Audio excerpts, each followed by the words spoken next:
Nothing draws more reader interest in Texas than high school football. In this video, veteran sports writer Richard Durrett tells you how you can enhance your football coverage by using live blogs and Twitter during games. The stands may be packed, but many people still can't attend, especially if it's an away game. The techniques Richard tells you about will help make your newspaper the go-to source for football news in your community. Hello.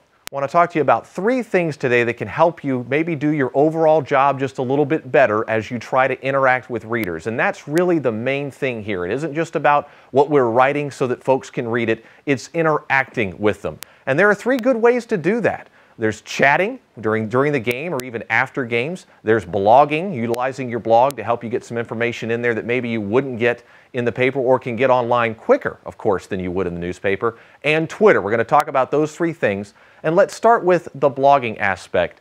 I know a lot of you are going to be working by yourself at games. I've done that. It is not easy. You've got to keep track of the statistics. You've got to know what's going on the field. You're going to try to write some running at the half, then try to talk to a coach after the game. That's not a lot of time for a lot of other things. But you still can get some blogs up on your blog during the game to let people know not only what's going on, but maybe the flavor, what's happening out there.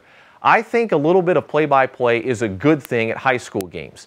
I would disagree with that in a lot of instances in pro games, but when we're talking about community journalism at high school games, there's a lot of folks that want to know what's going on and that aren't at the field or don't have access right away to know what the scores are. You can help provide that by going on the blog and giving them at least a little bit of what's happening. And that's not just a score or a big play. Maybe that's what the crowd is like during that game. Maybe it was a key play that they wouldn't have seen, might appear on a box score and might overlook it, but it could be the key to that quarter. And I think if you try to shoot for maybe 1 or 2 blogs a half, something you could do very quickly in a timeout or right after a touchdown, something that just gives the reader, hey, we're here, it's quick, boom, boom, we'll get into it more a little bit later. I think that's a really smart way to utilize blogs. The other thing that can be a real big benefit is if you've got some help. If you're able to bring somebody with you to the games, maybe that person's taking care of stats, that gives you a chance to do a little bit more blogging, or possibly a chance to do some in-game chatting. And I want to talk a little bit about that today. There are some different tools out there. The one that I use is Cover It Live, but there are other tools you can utilize that allow you to chat with readers. It's called a chat for a reason. You've got to interact with the reader. It's got to be a give and take. I think if you were just listing some play-by-play, bringing in some Twitter feeds and calling it a night without any comments from readers, that's not a chat. I don't think that's useful, and I don't think you'll find that you get too many folks interested in participating. What can make these chats work and what makes them such a useful tool is the engagement with readers. You'll get a lot of crazy questions. Answer them. You don't have to answer all of them, but if you answer a few, you'll see that you'll get more and more questions because people know there's a guy at the game that's actually talking to them. There'll be plenty of folks when you look at the numbers on the chat and think, how come these people aren't commenting or questioning? A lot of them are just following the questions, and the questions that they have are the same ones that are already being asked and answered by you in the chat. To really do this effectively, you've got to have another person so that you can be engaged and be able to talk to these folks. And a lot of times I've seen this, and I believe it works. Maybe you agree to do that for the first 3.5 quarters. You can't do it for the last half of the 4th quarter because you're really busy, or you just provide some quick little updates and hope that people get that. People will understand that. But what they want is just a little interaction, a chance to answer some questions, get a feel from you about what's going on at the field. But different from a blog, this gives them the chance to ask direct questions and for you to answer them. It can really be a fun tool, and if there's any way you can get somebody to go with you, give it a try on a Friday night at a football game, give it a shot at a basketball game. It's a little bit tougher trying to keep up with the action at basketball, but it's the same concept. It's just answering questions. I can tell you, I cover the Rangers at ESPN Dallas, and I do these in-game chats just about every single game during the regular season.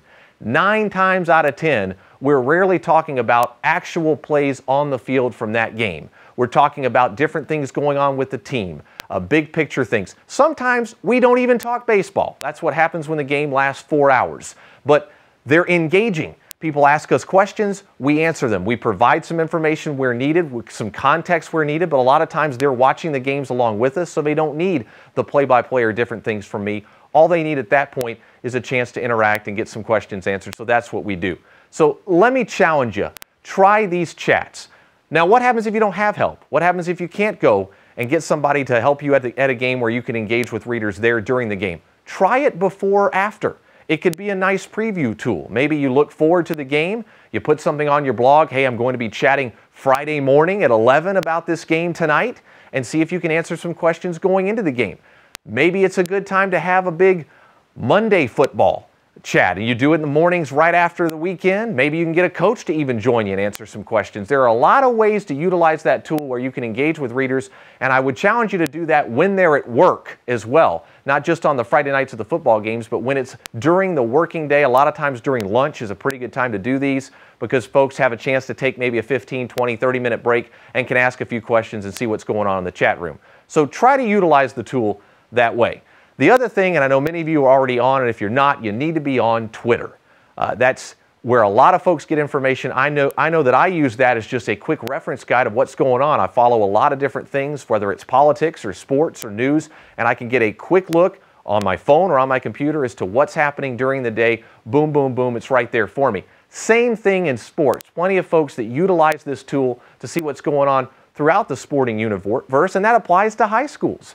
Does that mean that at games you need to be tweeting play-by-play? No, it doesn't. But it means you need to just go on there a few times to maybe update a score, give a quick little line about what's happening, maybe something funny that occurred or a big play. I think all of that's good during the games. But it's really a good tool to use during the week to promote what you're doing online. If you've got a blog entry about something interesting or a story that's gone online that's going to be in the newspaper, link to that. Put a link to it, give it a quick tease, and let people click on that. And that's a good way to build readers on your blog, build numbers on your blog and on your website. The other thing about Twitter to keep in mind, a couple of quick little rules. It's 140 characters in length, but I try on my tweets, if at all possible, to keep it to 120. Why? Because there's a chance that somebody can then retweet that and actually put in a couple of words as a comment along with that without having to edit my work. A lot of people won't go to the trouble of editing your work. Why are retweets important? Well, they're important because that's how you can get more followers on your Twitter account. So I do try to keep it as limited as I can, knowing that folks are going to retweet that, maybe with a comment or a question, and that gives them the avenue to do that. Don't be afraid, by the way, on Twitter to answer some questions. I wouldn't go crazy with this. I think there's a lot of folks that don't want to see a bunch of questions they're not interested in on their timeline on Twitter. But I think if you want to pick a time, maybe it's a Twitter Tuesday, and answer some questions via Twitter, I think that's a smart way to interact with readers. It gives people a sense that you're using all of your tools. And I've done that with the Rangers, and I think it works pretty well, and I would recommend trying it on the high school level.